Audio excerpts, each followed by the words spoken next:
반갑습니다. 대면 강의 얼마 만에 하는 건지 몰라가지고, 반갑습니다. 얼굴 보고 하니까 너무 좋네요.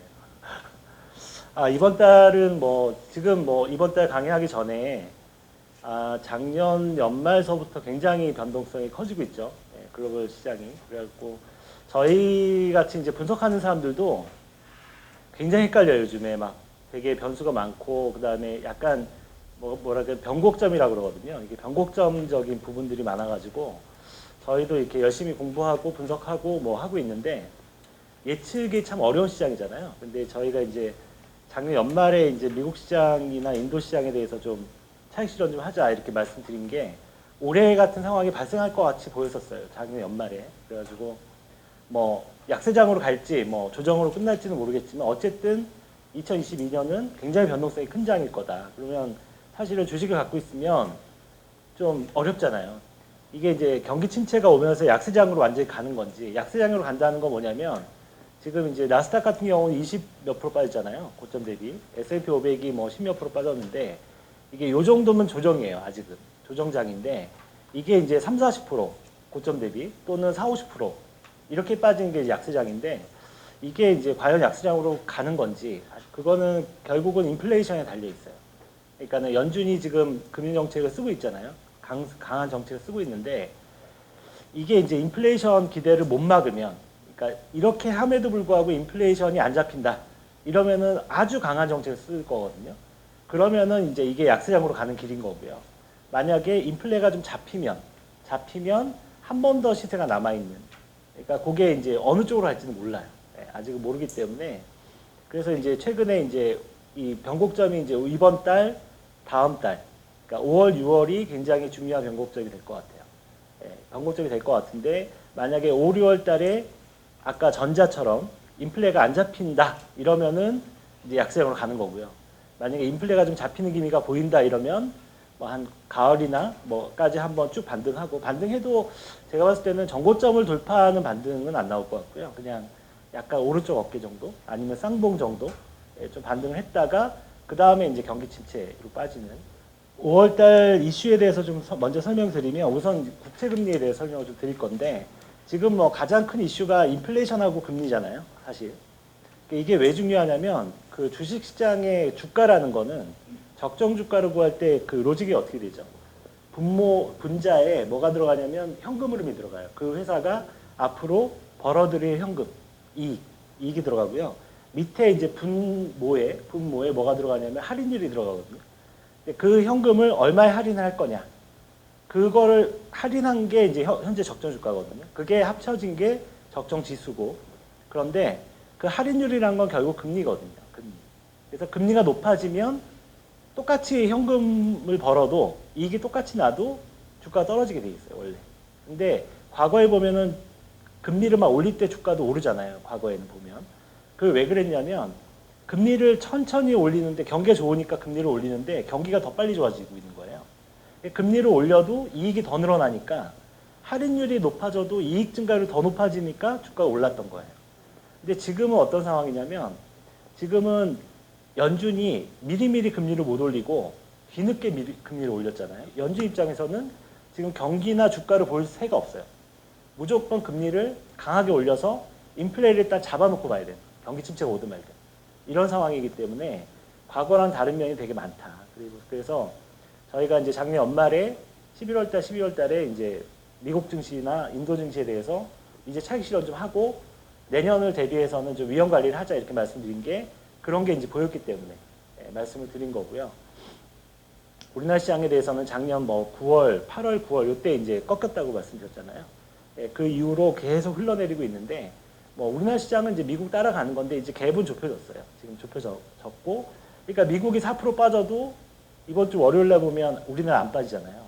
왜냐하면 밸류에이션 갭을 좁혀놨기 때문에 우리가 오버슈팅한 거를 좁혀놓은 상태이기 때문에 여기서 버티는 거예요. 그러니까 우리나라는 여기서 무조건 버텨야 돼요. 코스피는 여기서 무너지면 이제 2천 가는 거예요. 그러니까 여기서는 그렇게 확신 있게 2천 간다 이렇게 생각하고 팰 수가 없으니까 계속 거래가 줄면서 눈치만 보고 있는 거예요. 미국 시장 눈치만 보고 있는 거고요. 그런 상황이다 이렇게 말씀을 드리고 그래서 지난달 이슈가 제일 큰 게 이제 국채금리가 3%로 갔어요. 결국은. 근데 보통 어떤 식으로 움직이냐면 지금 금리가 3% 갔잖아요. 미국의 10년물 국채 금리가 굉장히 중요한 그 밸류에이션 할 때도 이게 들어가거든요. 할인율로. 근데 이게 3%로 가 있다는 건 연준이 앞으로 3%까지 기준금리를 올릴 거라고 생각하고 가 있는 거예요. 지금. 예. 왜냐하면 안 그러면 만약에 연준이 이 10년물 국채 금리보다 덜 올리잖아요. 금리를 덜 올리면 이게 왜곡이 생기거든요. 그래서 이게 역전이 되면 또 안 되기 때문에 어느 정도 따라가거든요. 그러니까 미리 시장이 판단을 하고 미리 갖다 놓은 거예요. 그리고 지금 1년물 금리, 그러니까 1년 후에 예상되는 1년물 금리, 국채 금리도 뭐 2.8%, 뭐 2.5% 이렇게 가 있잖아요. 2년물 금리가 거의 역전될 뻔 했잖아요. 이 10년물하고. 2년물 금리도 거의 3% 가까이 가 있거든요. 2.8%뭐 이러니까. 2년 후에 기준금리가 2.8%가 있을 거라는 걸 반영하고 있는 거예요. 그래서 이제 지금 시장금리는 미리 반영을 하고 있고 기준금리는 지금 따라가고 있는 상황이기 때문에 이렇게까지 갭이 벌어진 적이 없거든요, 과거에. 그러니까는 이제 50bp, 뭐 75bp, 100bp 얘기도 나오고 있어요. 1%.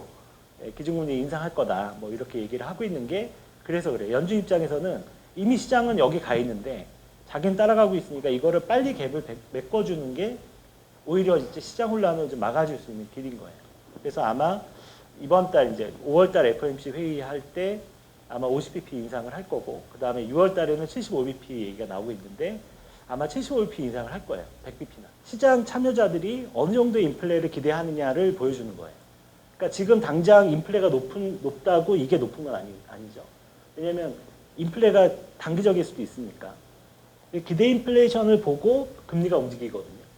금리가 뭐 CPI가 8% 갔다고 금리가 갑자기 8% 갔다가 CPI가 2% 떨어졌다고 금리가 2% 떨어지고 이런 게 아니거든요. 그러니까 10년물짜리 금리다 보니까 10년 동안의 기대 인플레이션을 반영해서 움직인단 말이죠. 두 개를 비교해 볼 필요가 있는데 요 국채 금리에서 기대 인플레이션을 뺀 요 차이를 우리가 뭐라고 하냐면 실질 금리라고 해요. 우리가 명목 금리는 우리가 국채 금리가 3%다 그러면 3%가 명목 금리잖아요. 근데 실질이란 말이 붙으면 뭐죠?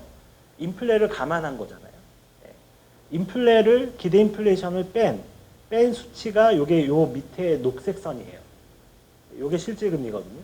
이 실질 금리가 되게 중요한 개념인 게 실질 금리가 마이너스다. 그러면 지금 금리가 플러스인데도 실질 금리 기준으로 보니까 마이너스다. 그러면 어떤 행동을 하냐면 시장 참여자들이 실질 금리가 마이너스네. 그러면 돈을 갖고 있을 필요가 없는 거예요. 국채를 갖고 있으면 뭐 금리 여기 보면 1.8%죠.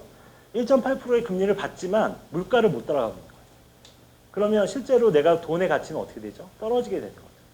떨어지게 되니까 내가 돈을 갖고 있는 것보다는 뭘 갖고 있게 되는 거죠? 실물 자산을 갖고 싶어 하는 거죠. 부동산이나 주식이나 이런 실물 자산 갖고 있는 게 훨씬 더 이득인 거예요. 위험 자산을 갖고 있는 게. 근데 실질 금리가 굉장히 높아요. 실질 금리가 굉장히 높아요. 물가를 감안하고도 금리가 뭐 1%, 2%를 실질 금리로 줘요. 그러면 굳이 주식이나 부동산 할 필요가 없는 거죠. 그냥 예금을 넣고 그냥 이자를 받는 게 훨씬 나은 거예요. 그래서 자금들이 위험자산에서 안전자산으로 이동하게 되는 거예요. 안전자산은 뭐 채권일 수도 있고 뭐 금일 수도 있고 뭐 여러 가지. 그 다음에 이제 두 번째 이슈는 뭐냐면 지금 중국이 지금 최근에 이슈잖아요. 중국이 지금 어떤 상황이냐면 경기는 제가 방송 통해서 계속 보셨죠? 제가 녹화한 거. 작년서부터 경기는 굉장히 나빠지고 있었어요. 중국 경기는, 경제는. 그래서 제가 이제 중국 경제 거의 침체로 빠질 것 같다 말씀드리고 중국 주식은 아예 쳐다보지 말자. 뭐 아예 포트폴리오 대상에서 아예 제외하자. 뭐 이런 얘기를 계속 말씀드렸는데 중국 증시가 최근에 보면은 폭락했죠. 홍콩은 뭐 계속 폭락을 했었고 상해 지수 같은 경우 잘 버티다가 갑자기 지난달 말인가요? 갑자기 급락했잖아요. 그게 왜 그러냐면 중국 같은 경우는 지금 그 제로 코로나 정책 때문에 지금 상해가 완전히 갇혀 있잖아요. 근데 지금 중국 정부를 보니까 투자하는 입장에서 보면 이거 예측 가능성이 없는 거예요. 비상식적인 행동을 하니까 공동부유도 그랬고 요번에 이거 봉쇄도 그렇고 예측이 안 되잖아요. 예측이 안 되면 투자하면 안 되는 거예요, 원래. 그래서 되게 중국을 좋게 보고 장기 투자하는 쪽에서 돈을 빼고 있다는 거예요. 돈이 무더기로 빠져나가고 있는 거예요. 그러니까 이거는 굉장히 중요한 신호예요. 이거는 한번 빠져나가면 이제 안 돌아올 가능성이 높거든요. 경기가 나빠서 일시적으로 빠져나가는 게 아니라 중국 자체를 믿을 수가 없어서 빠져나가는 거기 때문에 이거는 되게 심각한 문제가 생길 수 있죠. 유동성이, 달러 유동성이.